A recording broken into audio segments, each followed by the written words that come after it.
সাম্মা সাম্মা আমার হাগু পাইছে।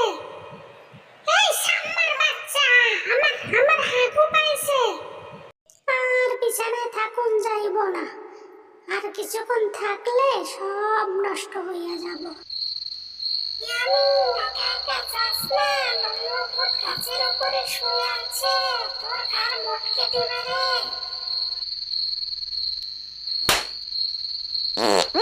কিসের শব্দ হলো রে?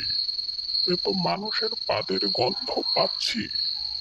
যাই হোক, দেখতে হবে বিষয়টা।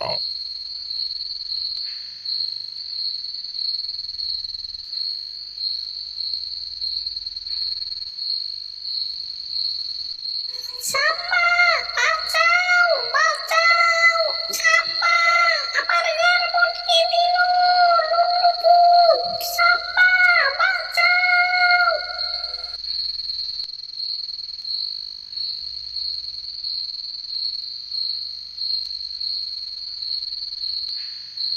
ভয়ানক স্বপ্ন দেখেছি, লুলু আমার ঘাড় মটকে দিচ্ছিল। আমি একা একা আর বাহিরে যাব না।